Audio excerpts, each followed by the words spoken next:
Fíjense, aquí está mucho más claro, ¿no? Aristóteles no está señalando con el índice, sino con todos los dedos, es decir, está señalando con la mano entera la tierra, mientras que su maestro Platón está indicando el cielo, ¿no?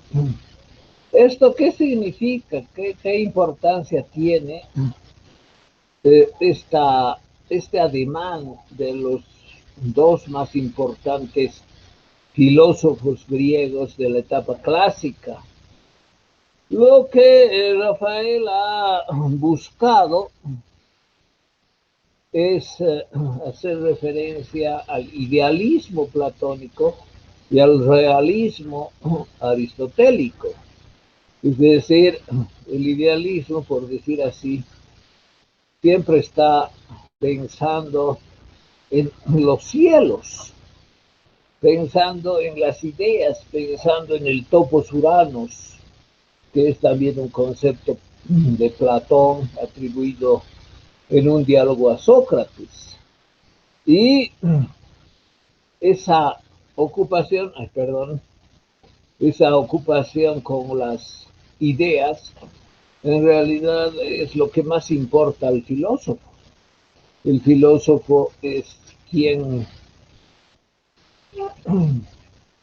habiendo visto las ideas, las recuerda, y esas ideas son las esencias de las cosas. Entonces, la ocupación del filósofo es con las ideas, con las esencias, que son captadas racionalmente como recuerdo. Y lo que focaliza en su atención como lo más importante es lo que está arriba en este mundo sobre el presente, es decir, sobre el mundo presente habría otro superior arriba, que es el mundo de las ideas, el topos uranos, donde estarían las esencias, y es hacia él al que el filósofo se refiere, es de ese mundo que recuerda lo que su alma vio, y es de ese mundo del que habla. Y ese es el mundo que además tiene, por decir así, desnudas las ideas, es decir, las esencias en su plena realidad, las esencias en su prístina naturaleza que fundamenta lo que existe en este mundo de sombras que es en el que vivimos. Entonces, esta imagen de señalar el cielo tiene ese significado que es el significado de la ocupación con las ideas como principal ocupación del filósofo que busca, por decir así, moverse en este mundo, recordar lo más claramente posible lo que su alma vio y establecer el ser de las cosas, la naturaleza y ser de las cosas. Las cosas de este mundo de sombras no se descubren viendo las sombras, sino viendo su esencia, que está en otro mundo, en el topos uranos. Entonces, eso significa, está este índice de la mano derecha. El dibujo no parece muy bien, ¿no? La disposición parece un poco forzada, pero bueno, es una obra de arte y expresa también una concepción profunda de la filosofía. Por su parte, su discípulo joven, al parecer por lo menos tenía 20 años menos que su maestro, un poco más tal vez, eh, señala con la mano aquello que constituye el foco de su atención, el foco de su atención como filósofo, como persona que ha sistematizado su filosofía, es la realidad presente, inmediata, patente, no los sueños idealistas de un topos uranos que no se sabe si existirá o no, o es producto de la imaginación del filósofo, sino lo que encuentra en el mundo inmediato, la mano señalando lo inmediato, real, que está ahí a la mano, es decir, que está tan cerca, que no está lejos, que no está señalando un lugar lejano, como es el caso de Platón, expresa la ocupación de Aristóteles con lo inmediato, real, sea natural, sea social, incluida la política. No se olviden que Aristóteles, gracias a la ayuda de su discípulo, de su protegido, de su tutoreado, que fue Alejandro Magno, recibió en el Liceo, que era la escuela dirigida por él, una cantidad enorme de bienes materiales y entre ellos más de 150 constituciones políticas, es decir, las leyes fundamentales de las ciudades-estado que existían en su tiempo, el siglo IV, y que formaban parte de alguna de las dos grandes ligas.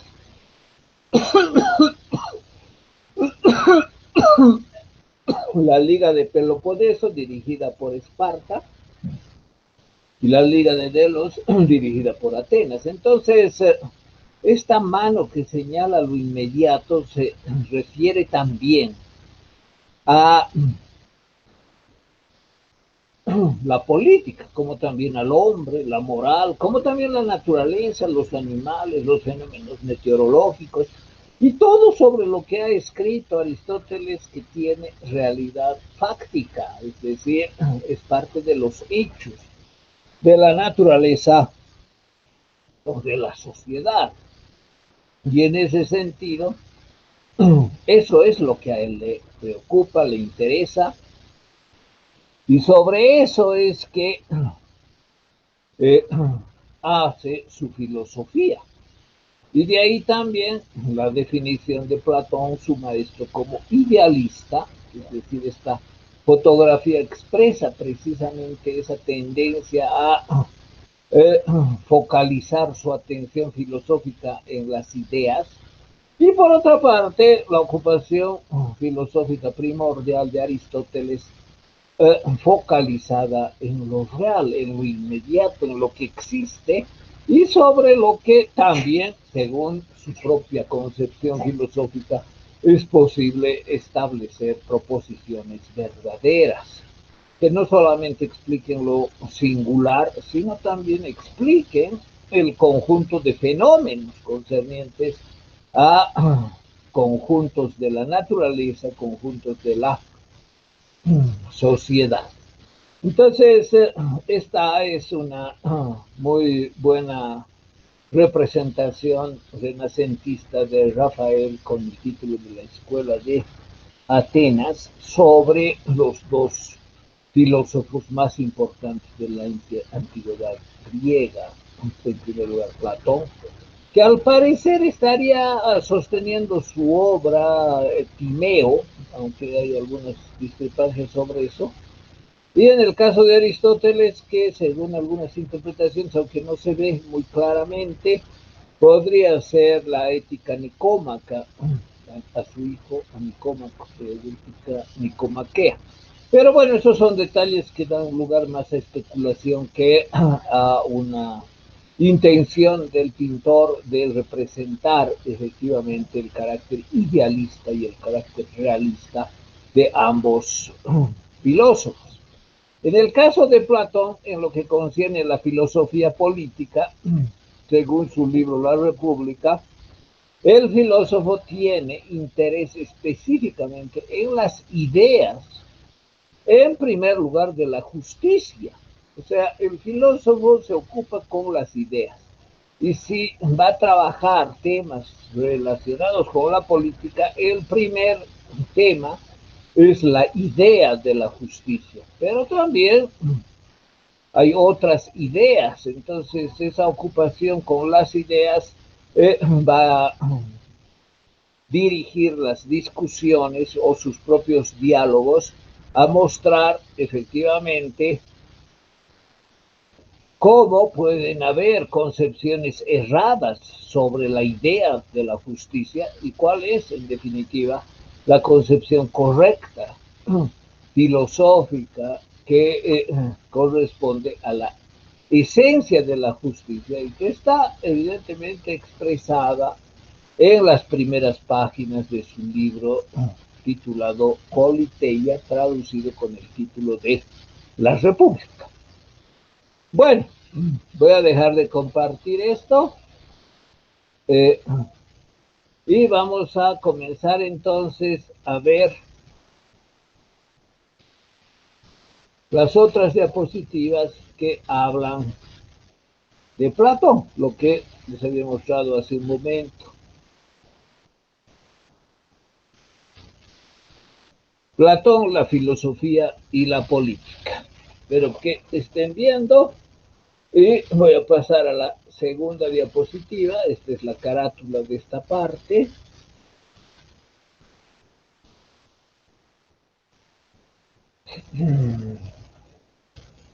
Es interesante ver el tema de la política en Platón, aunque ya les he dicho aspectos esenciales como la discusión sobre qué es la justicia, es decir, sobre la idea de la justicia, que es una discusión que aparece en las primeras páginas de la República entre Sócrates, Glaucón y otros interlocutores.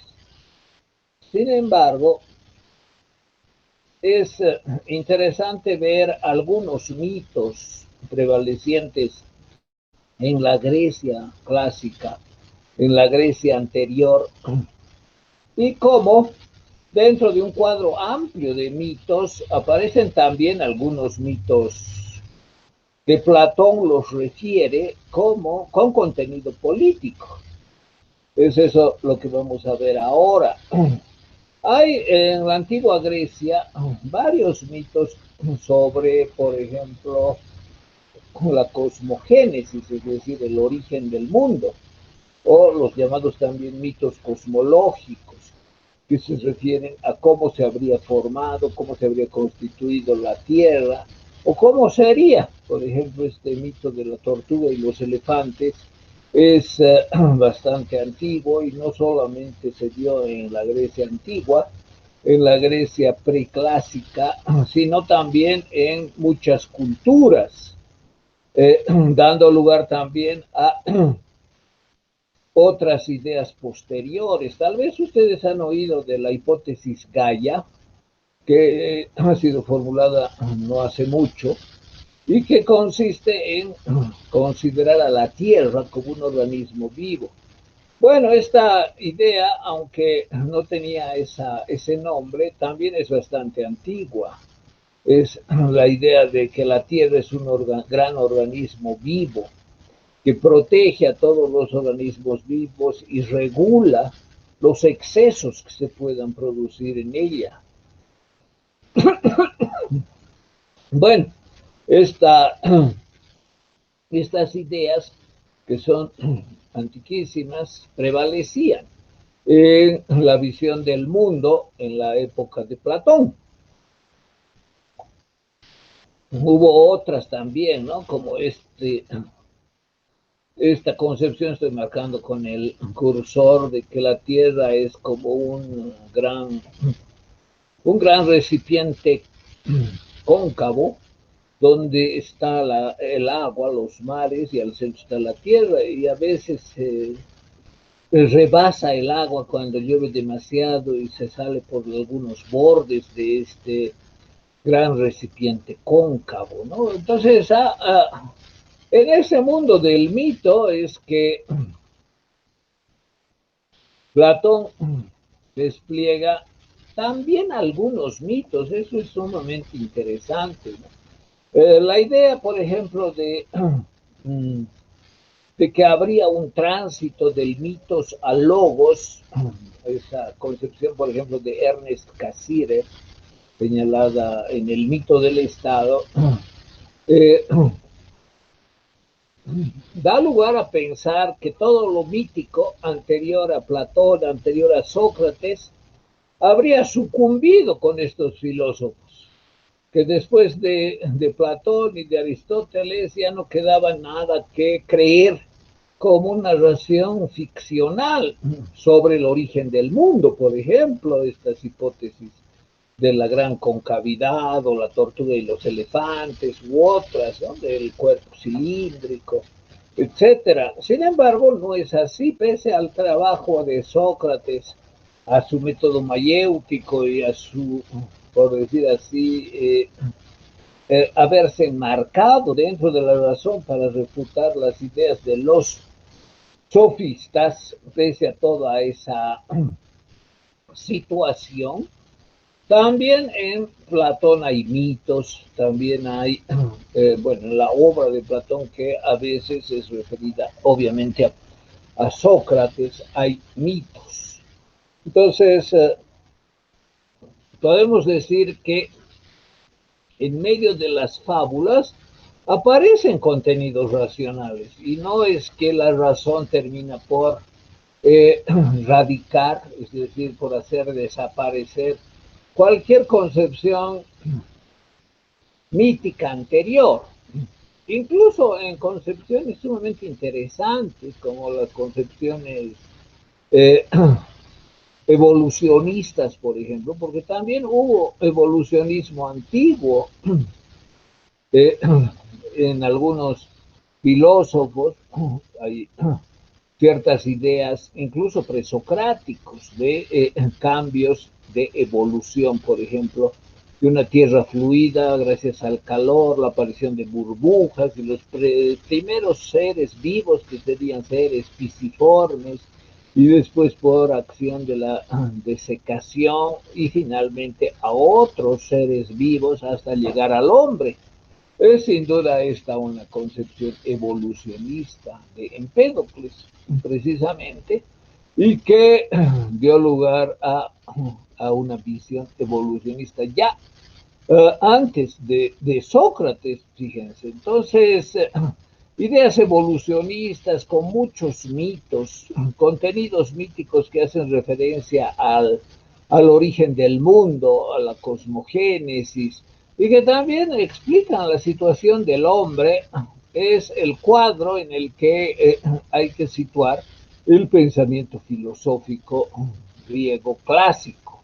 Y en este cuadro están también los trabajos de los grandes filósofos de dar racionalidad a sus ideas.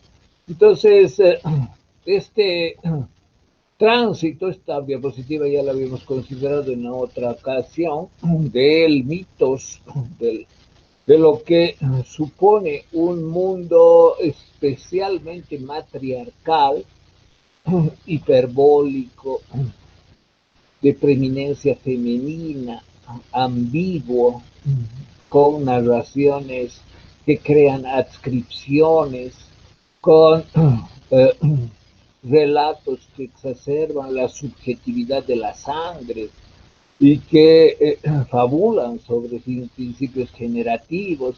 Este mundo mítico lleno de fuerzas místicas, sagradas y holistas, este mundo de la tierra madre, de la madre tierra, es decir, de la naturaleza, y de la gran diosa que es la luna, con tanta influencia sobre las mareas, de la fertilidad y el rito que aparece como la reciprocidad con las fuerzas sagradas, de renovación y protección femenina de la familia y del hogar, convivencia lúdica, imitación y analogía, habría cambiado este mundo del mitos hacia el mundo de logos. Pero esta es una concepción no compartida por todos los estudiosos de la filosofía antigua, la ha formulado de manera muy clara y muy bien el autor que les dije, eh, sino es una concepción solamente, entre otras, de lo que habría sido después, es decir, el mundo de la razón. Eh, Y ese mundo de la razón es un mundo sin esta preeminencia femenina, sin esta adscripción identitaria, sino un mundo frío de preeminencia masculina, de poder, de individualismo, de autonomía, de propiedad privada, de organización política de la sociedad, de desarrollo de la historia como la historia oficial, del poder luminoso del hombre que desarrolla la ciencia y la filosofía, eh, y que hay que vincularlo con la razón, con el mundo de las esencias, el mundo del cálculo, el mundo eh, del descubrimiento, de la capacidad humana como posibilidad de ver la totalidad de una manera universal, con contenidos racionales, argumentativos y que iluminen la totalidad del, de lo existente. Esta concepción del tránsito del mito a logos, del mitos a logos, implicaría también la superación de las concepciones presocráticas y el mundo de la razón en la Grecia clásica, la Grecia de Sócrates, Platón y Aristóteles. Entonces, esta es una concepción bastante aceptada, pero tampoco es unánime, porque en el caso de Platón, por ejemplo, hay un discurso racional, pero también muchas referencias a mitos y contenidos muy difíciles, muy complejos. A veces se los representa con imágenes míticas. Eso es muy interesante. Eh, es interesante ver cómo el contenido del mundo de las ideas, por ejemplo, queda claramente comprendido con el mito de la caverna, es decir, un mundo superior, el topos Uranos, está representado con el mito de la caverna y la labor del filósofo también. Entonces, esta división no es necesariamente la única ni es excluyente, porque dentro de ciertas concepciones racionales, también sobre lo político, aparecen mitos, y eso se da claramente en Platón, aunque no en Aristóteles. Aquí hay algunas objeciones sobre precisamente cómo imágenes míticas dan lugar a contenidos filosóficos profundos. Por ejemplo, el tema de Orestes y Clitemnestra, el tema del Paredros, que es como el cónyuge, el asociado, el asistente a la gran matriarca, y también la imagen de Ifigenia, particularmente Táuride, que parecen ser típicas imágenes míticas, pero su significado y profundidad va más allá de sus evocaciones en cuanto a imágenes solamente, sino a temas racionales y de posición racional muy importante. Aquí también vemos cómo, aparte de que Cassirer, les he comentado, este autor alemán que escribe sobre el tránsito del mitos a logos, y que como Platón sería el filósofo de la razón por excelencia, hay otros, como este también estudioso alemán, Joseph Pieper, que hablan de Platón como el forjador de mitos. Es decir, contrariamente a la idea de Cassirer de que habría un imperativo racional en los escritos de Platón, en superar la etapa del mitos y de elaborar un discurso racional de valor universal, contrariamente a esa valoración de Platón de, de su idealismo filosófico como la búsqueda de verdades universales en el topos Uranos, estrictamente con el arma de la razón y en contra de concepciones erradas representadas en las ideas de los sofistas. Piper analiza que Platón también forja mitos, es decir, que es un autor que valoró los mitos, que inventó varios relatos y que asumía que gracias a ciertas imágenes, a ciertas alegorías y gracias a la imaginación era posible expresar contenidos profundos del pensamiento racional. Entonces, resulta que sus mitos, sus imágenes y las obras dialógicas que escribió con Sócrates siempre como el interlocutor más importante, salvo en alguna excepción, expresarían contenidos complejos, simbólicos, difíciles de presentar de una forma solamente abstracta. Es decir, es mucho más adecuado comprender el contenido profundo y simbólico del mito de la caverna, por ejemplo, para comprender eh, la concepción del mundo de las ideas y de la filosofía, que con ese mito, gracias a ese mito, Platón puede transmitir esa concepción abstracta del mundo de las ideas, su conocimiento, su recuerdo y su verbalización filosófica. De no recurrir a tales mitos que son imágenes simbólicas cargadas de contenido complejo, sería más difícil eh, colegir, interpretar su pensamiento y de temas tan importantes que hacen a la metafísica y a la epistemología. También Platón rehizo algunos mitos, no solamente los repitió, los que estaban dentro del el bagaje cultural griego de su tiempo, sino que los rehizo, los recreó, los reelaboró, dándole sentido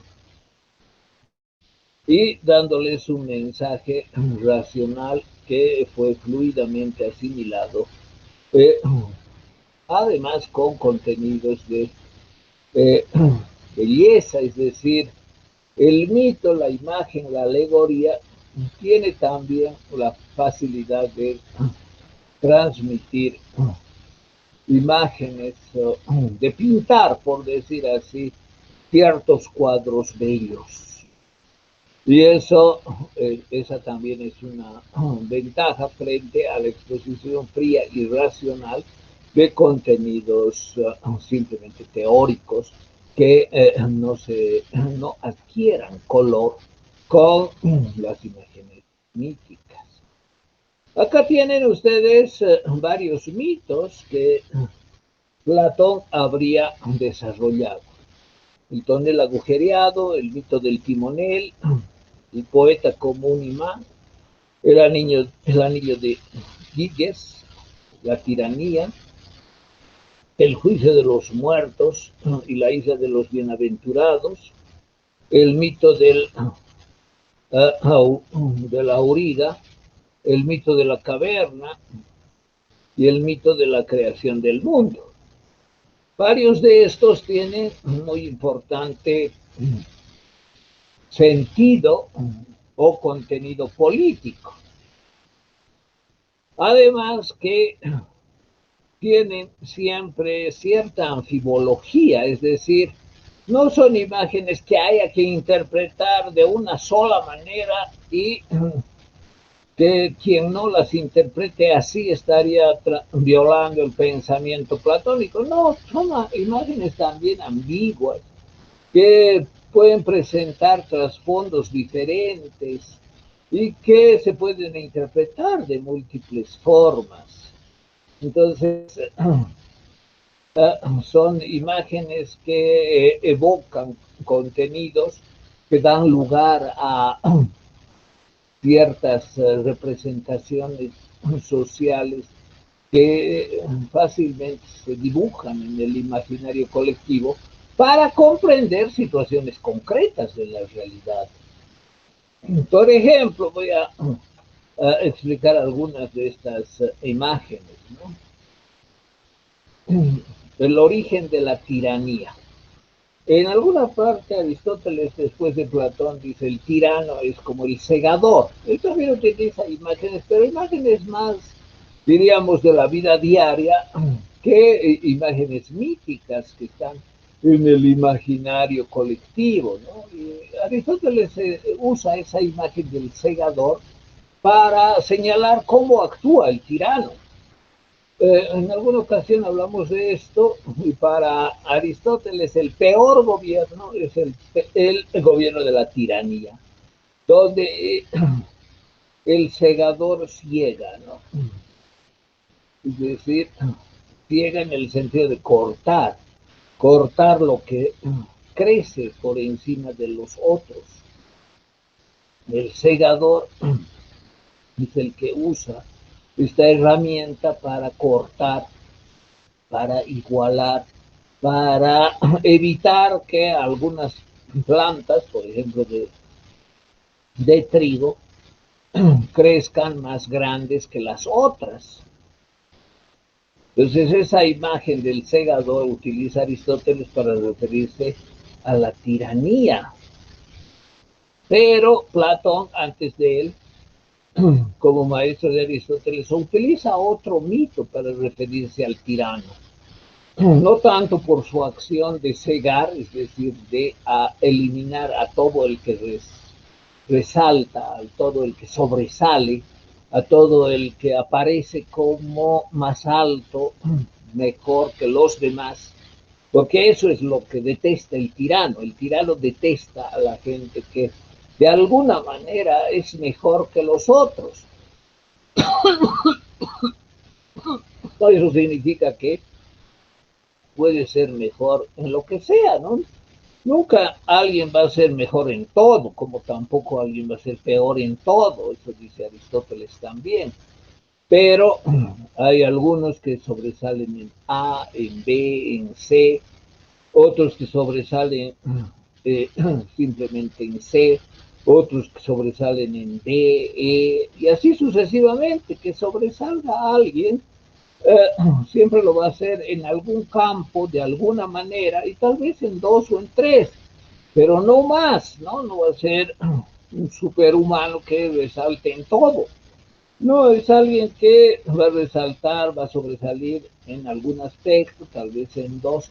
Y eso es lo que repugna al tirano, que es siempre pequeño, es decir, no resalta, no tiene ningún valor que sea apreciado socialmente como un valor destacado en competencia con sus iguales. Es decir, el tirano va a tender siempre a cortar a quienes sobresalen, a quienes destacan, a quienes están por encima de la media, porque él mismo está por debajo de la media en la mayoría de los aspectos.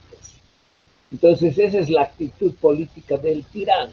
Y Platón utiliza algo parecido, como es esta metamorfosis del lobo, es decir, el tirano, el político se convierte en lobo y ese lobo come carne humana, es decir, el político se convierte en un asesino de las personas a quienes tiene que proteger, tiene que promover, tiene que generar el bien común. No, al contrario de generar el bien común para la mayoría de los ciudadanos de la polis, Hay un mito que es el mito del origen de la tiranía, que consiste en que un político especialmente, se convierte en lobo y ese lobo comienza a depredar al ser humano.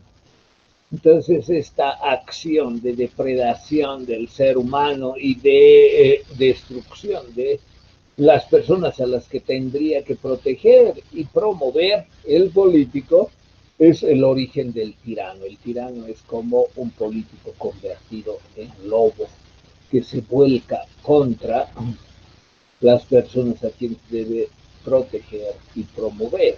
Ese es el mito del lobo con anterioridad, sí, habiendo sido anteriormente un político de lobo que consume carne humana.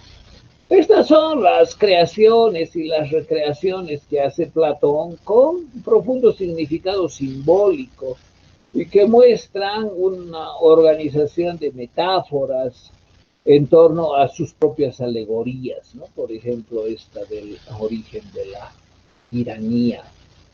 Son interpretaciones que muestran su carácter poético, su libertad de creación, de construcción, y que, aunque no sean solo de él, sino que las haya oído en su propio contexto, las renueva, las recrea y les da un contenido apropiado para difundir sus propias concepciones sobre temas que evidentemente tienen bastante complejidad. Tal es el caso del mito de la caverna, que seguramente ustedes lo conocen muy bien. Entonces, hay esta organización del pensamiento expresado en estos mitos. Vamos a ver otros que están aquí señalados para referirse al alma de los libertinos, es decir, de las personas sin ninguna mesura, sin ninguna virtud, arete decían los griegos, ¿no? Sin ninguna prudencia, sin ninguna mesura, sofrosina, etc. Él utiliza el mito del tonel agujereado, ¿no? Entonces, el alma del libertino. ¿Quién es el libertino? El que se dedica a la vida disoluta. ¿Cuál es la vida disoluta? Una vida sin compromisos, sin obligaciones, dedicada enteramente al placer, a disfrutar de los placeres carnales, la embriaguez, el sexo, la liberalidad en todas sus formas, que son cabalmente la cama, la mesa y, bueno, toda forma de no hacer nada y simplemente dedicarse a disfrutar de manera hedonista lo que la vida puede proveer. Esa alma, el alma del libertino, a la que también se refiere Platón, dice es como un tonel agujereado. ¿Qué quiere decir esto? Que, bueno, se trata de reunir un líquido, puede ser cualquiera, agua, vino, y se trata bueno, de que ese contenido sirva a la persona. Sin embargo, no se puede. Está agujereado, es decir, su alma está agujereada. Cualquier buena intención, cualquier buen discurso, cualquier buen ejemplo, termina diluyéndose, termina saliéndose, porque su alma es como un barril de alcohol, de vino, de lo que sea, de cerveza, que nunca se llena, nunca está satisfecho, sino que siempre se puede seguir aumentando más y más porque está agujereado. Es decir, un agujero muestra el carácter insaciable que tendrían los libertinos en su acción, en su vida, que no, además que no da lugar a ningún beneficio social ni político. ¿Cómo puede un libertino contribuir a la vida social? De ninguna manera, simplemente vive para sí, para sus excesos, para su libertinaje, y esa focalización de valores en su vida y en su acción da lugar sin duda a que políticamente, moralmente, sea nulo el aporte a los demás, a la vida colectiva, a la polis, en definitiva. Bueno, entonces aquí tenemos otro mito, otra imagen del tonel agujereado para representar el alma de los libertinos. Seguramente ustedes conocen el mito de la auriga, sobre el que nos vamos a ocupar después. Ahora no voy a explicar todos estos mitos, explicaré algunos más, dónde, cómo, cuáles usa, y para también mostrar el contenido y el significado político, ¿no? Este mito del tonel agujereado, por ejemplo, tiene sin duda un fuerte contenido moral y político. El mito de la auriga es un mito también sumamente importante en la filosofía de Platón, está expresado en Fedro, ¿no? Fedro o de la belleza, este magnífico libro de madurez. Ustedes saben que hay tres etapas normalmente reconocidas, establecidas en el desarrollo de las obras de Platón, en cuanto fueron escritas en un momento de juventud, en un momento de madurez y en un momento de senectud. Así se clasifican. Por ejemplo, esta obra Ión, que titula sobre la poesía, o el subtítulo, y el subtítulo siempre es sobre lo que trata, ¿no? Por ejemplo, Pedro o de la belleza, y así sucesivamente. Entonces, este libro Ión o sobre la poesía es un libro de juventud, en tanto que Pedro o de la belleza es un libro de madurez, lo mismo que la República. Y otro libro que se llama Las leyes eh, es sobre eh, es de la etapa de senectud, que también trata sobre temas políticos. Hay varios libros sobre política, no solo la República, no solo Fedro, no solo las leyes, sino también hay otro que se llama El Político y otro que se llama Epiménes, que son nombres que varios de sus diálogos tienen. Entonces, hay varios libros sobre política de las distintas etapas de Platón, de la juventud, la madurez y la vejez o la senectud, ¿no? Y Fedro, esta obra sobre la belleza, que parece que, bueno, va a tratar sobre la belleza, la idea de la belleza, etcétera, sí lo hace, pero también tiene y expresa, por ejemplo, el mito del auriga, como el mito de la caverna, está expresado también en el libro 10 de la República. Sí, me parece que el 10, aunque a veces hay diferentes órdenes y aparece también como el séptimo en algún caso, pero bueno, eso no tiene mucha importancia, ¿no? De todas maneras, ¿qué dice el mito de la auriga en Pedro? Dice, el alma es como un auriga, ¿no? Auriga eh, es un cochero que conduce dos caballos. Esto lo vamos a ver más adelante con un poco más de detalle porque es sumamente importante para comprender la filosofía política de Platón. Está por aquí, vamos a ver. Aquí está, fíjense, el mito de la auriga.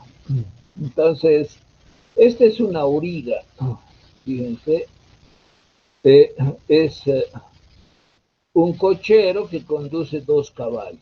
Y aquí está en una vasija griega lo mismo, ¿no?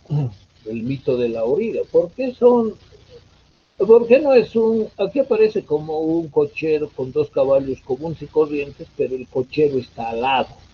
Aquí los caballos están alados. Se fijan la diferencia, ¿no? Aquí el coche es el alado, aquí los caballos son los alados. Y esto es original griego de la cerámica griega. En cambio, es una representación posterior. Y aquí, bueno, también más o menos lo mismo, ¿no? Aquí, es decir, es un dibujo con base en el texto de Pedro. Aquí también hay otro, fíjense, otra representación del mito de la auriga con caballos alados en la cerámica griega, es decir, esta representación icónica es original y por lo tanto es más fiable que las otras representaciones, ¿no? Que están aquí, por ejemplo, aquí no están alados los caballos, tampoco se ve alado el carruaje. Bueno, es un poco más difícil de aceptar esto porque es un dibujo no muy prolijo.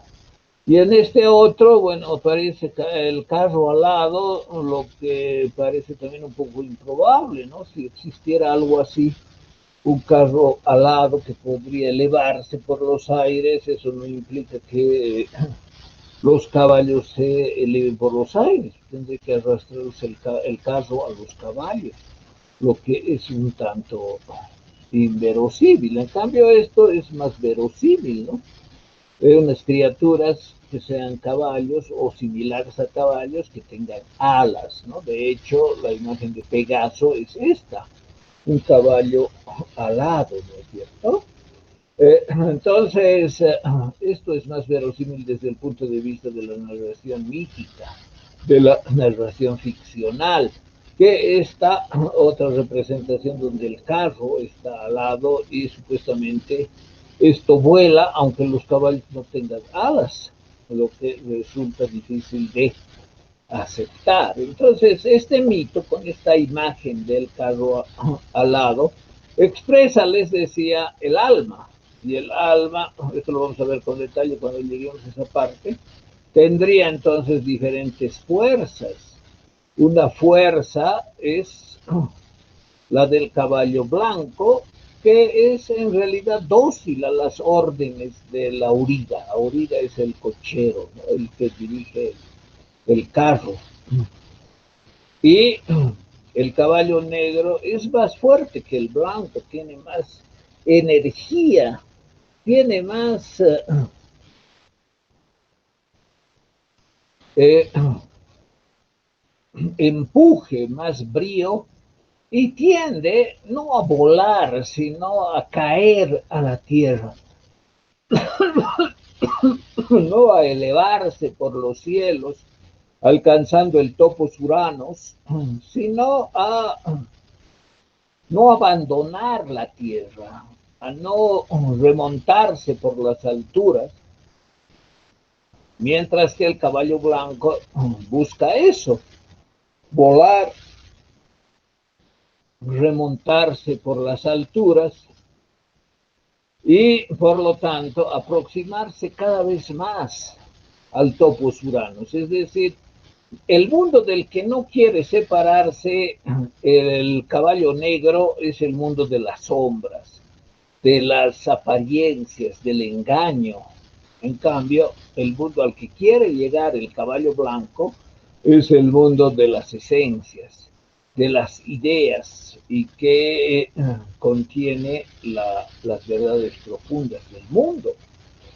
Entonces, esa discrepancia entre el movimiento de ambos caballos solamente puede ser regulada esa discrepancia por el auriga.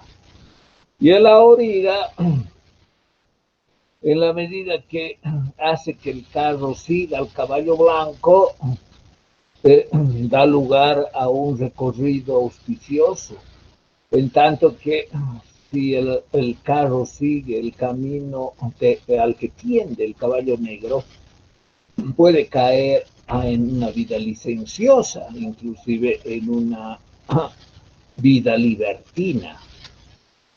Bueno, la teoría platónica del hombre consiste en establecer tres tipos de alma. Una en la que prevalece el caballo negro, otra en la que prevalece el caballo blanco y otra en la que prevalecen las órdenes del auriga, porque a veces el carro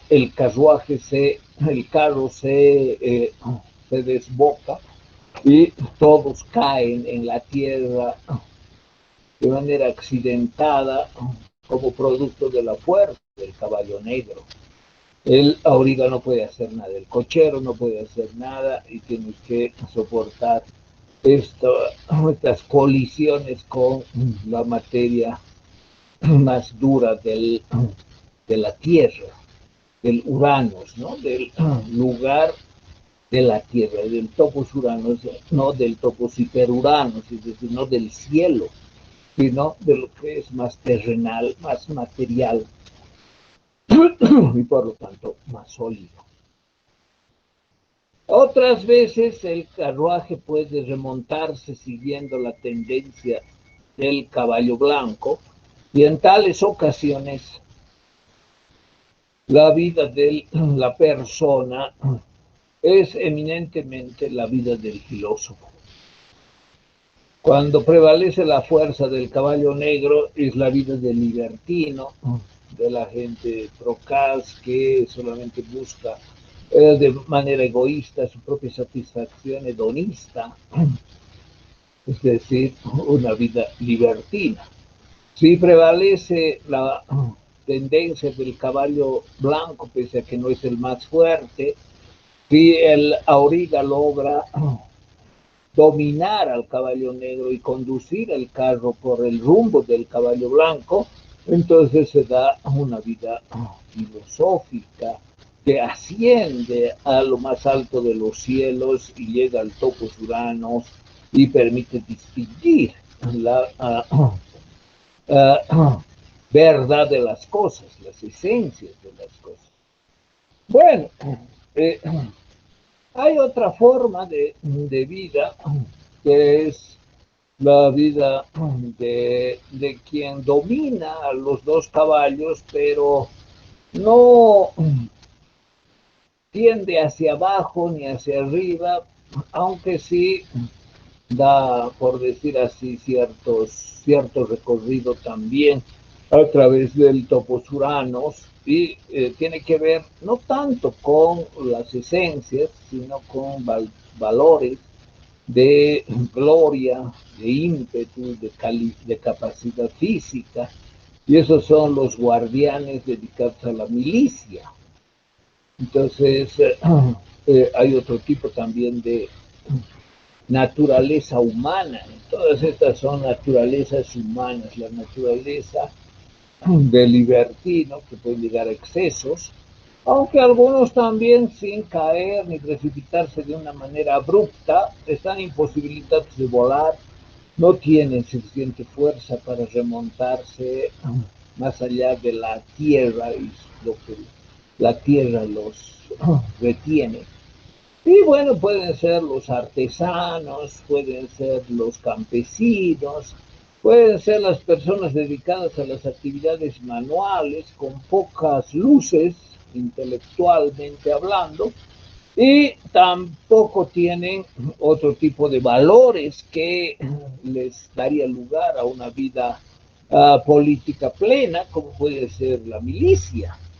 La milicia tiene valores que son propias de quienes se dedican a la vida militar y que dan lugar a ese reconocimiento como personas de altos eh, ideales de vida militar castrense, la gloria, el honor, el coraje, las grandes conquistas, las grandes defensas de invasiones, etcétera, etcétera. Es decir, hay un conjunto de valores propios de la milicia que corresponde a quienes tienen lo que Platón llama el alma irascible y que están de acuerdo a la vida de estas clases sociales en la Grecia clásica, ¿no? Es decir, a quienes tienen una vida focalizada en las actividades castrenses. Y finalmente, quien tendría una vida filosófica propiamente, de búsqueda de la verdad, de amor a la verdad y de conducir el carro del alma por los lugares más altos del topos Uranos, sería el filósofo. Entonces, en el primer caso están, por ejemplo, quienes constituyen los brazos de la sociedad, del estómago de la sociedad y el cuerpo en su parte más prosaica, de digestiva, que son los artesanos, los campesinos, etcétera. Y por otra parte, que tienen una primacía, por ejemplo, del caballo negro. Por otra parte, están los filósofos con primacía del caballo blanco, que tiende hacia arriba, hacia el topos uranos, buscando las esencias para conocer la verdad de las cosas, y que en la filosofía política de Platón aparece como el mejor régimen político posible. Es decir, el régimen proclamado también en la República del llamado filósofo rey. Cuando el que gobierna es filósofo, y filósofo no es el que asiste a una escuela o algo así, sino quien ama, busca la verdad, quien ataca a quienes la deterioran, por ejemplo los sofistas, eso hace Sócrates, ese es el filósofo. Y si alguien así, con esa aptitud, gobernase, entonces se tendría una sociedad de plena, eh, pleno buen gobierno, pleno el bien común, es decir, las decisiones del gobernante serían para beneficio de todos de una manera adecuada y no para beneficio de él mismo y sus adláteres como normalmente se presenta en el poder. Entonces, el mejor régimen es aquel en el que gobiernan los filósofos con apoyo de los militares que tienen su propia alma, una alma irascible. La de los filósofos es el alma racional y la de los artesanos, campesinos, libertinos es el alma concupiscente.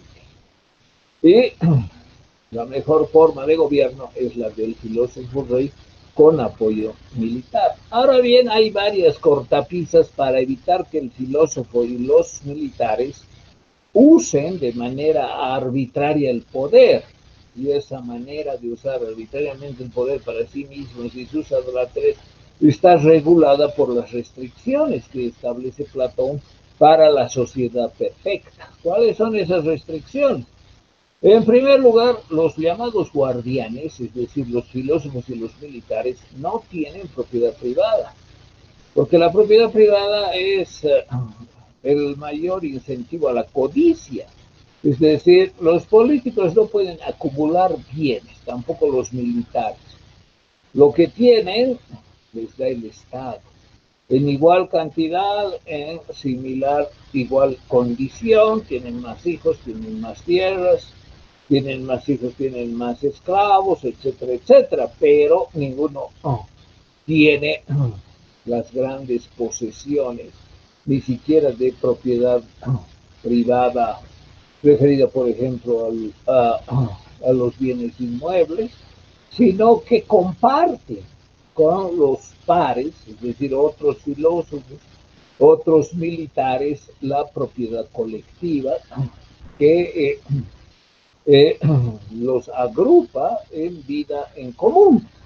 Decir, hay una gran comunidad de hombres, una gran comunidad de mujeres, tienen relaciones sexuales sin mayor diferenciación, y los hijos de los hijos solo se conoce quiénes son las madres, y a cierta edad las madres entregan sus hijos al Estado para que el Estado los eduque.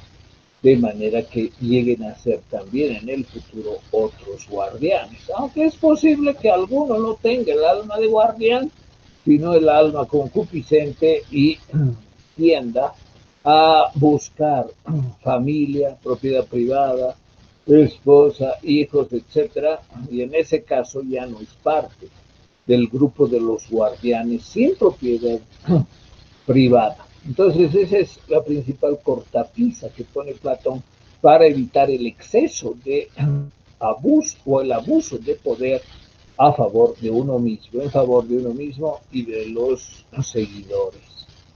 Bueno, eso está, fíjense, en el mito de la auriga con una serie de implicaciones políticas que he presentado en síntesis y que posteriormente vamos a ver cuál es el origen de esta teoría, de este mito y cómo también eso está relacionado con una parte de la realidad política griega, que es la organización espartana.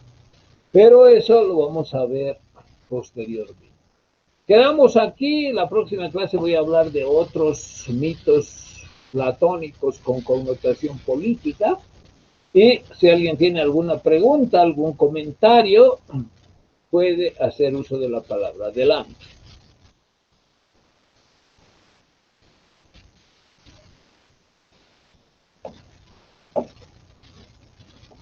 Bueno, gracias. Nos vemos el día miércoles. No se olviden que el lunes hasta las 13:30 tienen tiempo para entregar sus trabajos. Buenas tardes.